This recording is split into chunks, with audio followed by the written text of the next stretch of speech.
Okay, so with my bitmap selected, I'm going to come over here to the drop shadow tool, which if you can't see it, it may be hidden under the blend tool or transparency tool depending on what you've used last.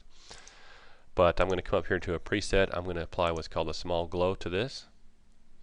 And you'll see the glow or drop shadow is following the contour of their heads all the way around them.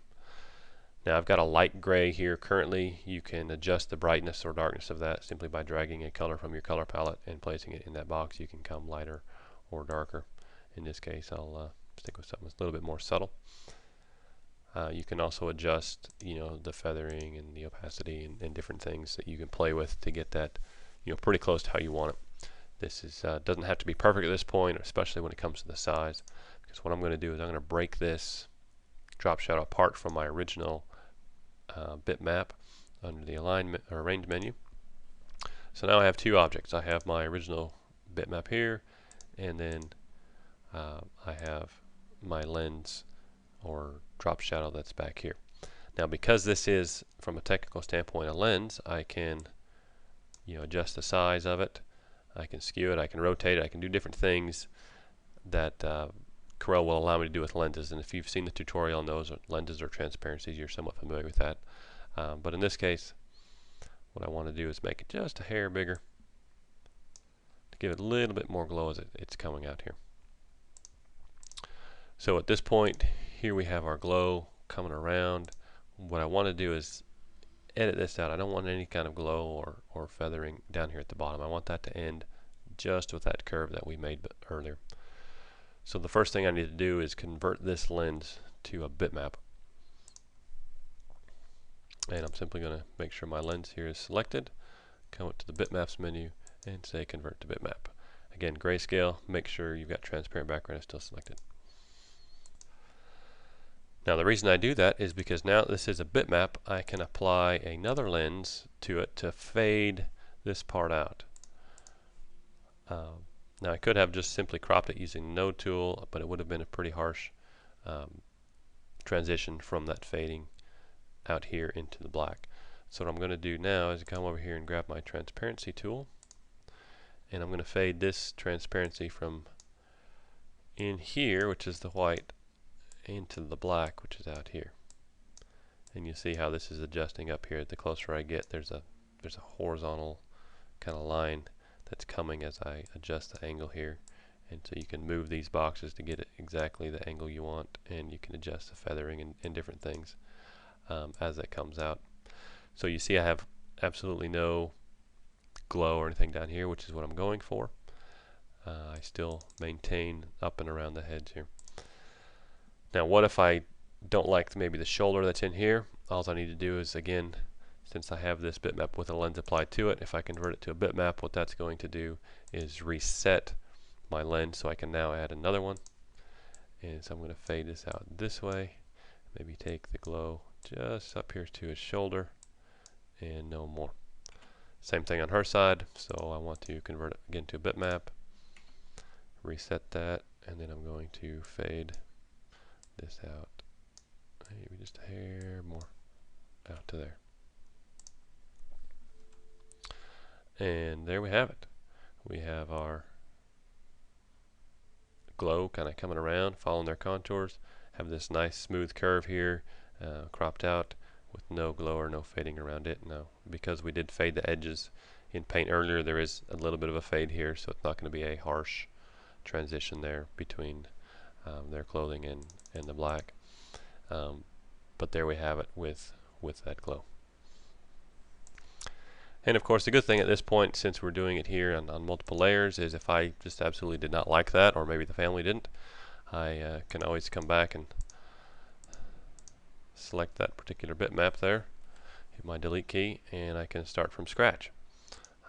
Go doing the same thing that we started with using my drop shadow tool. I can go and reset that.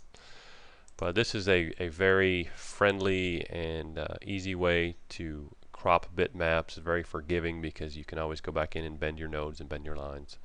And of course using the drop shadow tool is very handy and easy, that we can always keep it here in CorelDRAW.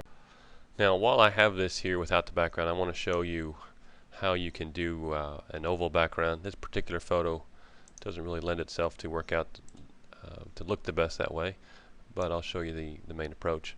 Just using my ellipse tool, I'm going to draw just an ellipse here. I'll take the fill out and put a white outline so you can kind of see. Get it sized more or less to the way you want it. Again, this can be edited later,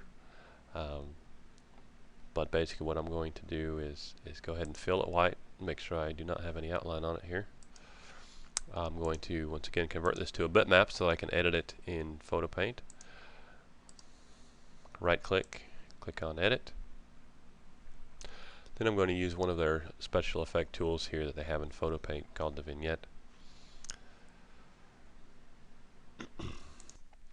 So here I have my oval again with transparent background. That's key. Come up here to under the effects menu, under creative. I'm going to click on vignette. Now the way you see it here may look pretty drastic.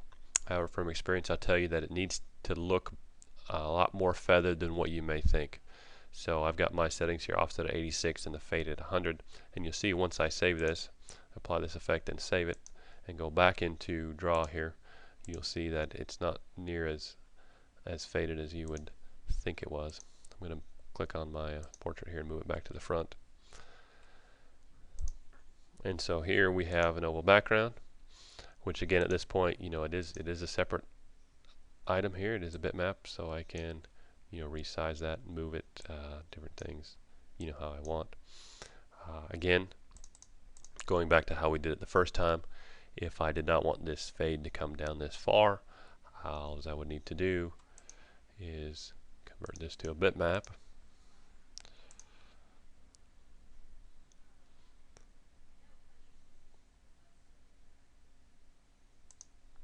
Back up here. In this case, I want to take off the anti-aliasing because that causes it to not be as transparent. Grab my transparency tool and fade that from in here to out here. Again, I'm looking at this area in here. Make sure it doesn't get too dark.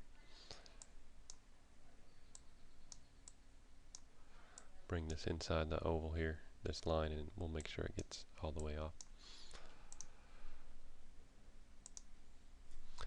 So here we have, zoom out here. Again, this is not a perfect oval in this case because we do have this line. I thought it would look perhaps better that way.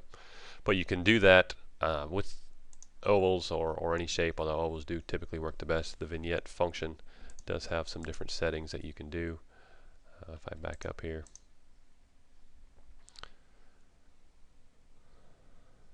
you see by default there's an ellipse, a circle, rectangle, and square. So be careful with the shapes that you use, but you can use that effect on those shapes to create you a background that you can then take into Corel Draw rather.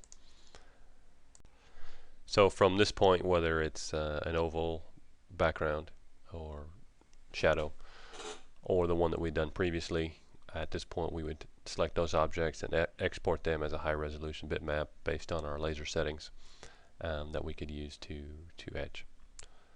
This can be used not only for portraits, but it can also be used for regular photos. Someone who wants their truck or their car on there, again, you would trace around the shape of that, use the power clip tool, and then create your background, which may be an oval, maybe even a rectangle, depending on how the original photo turns out.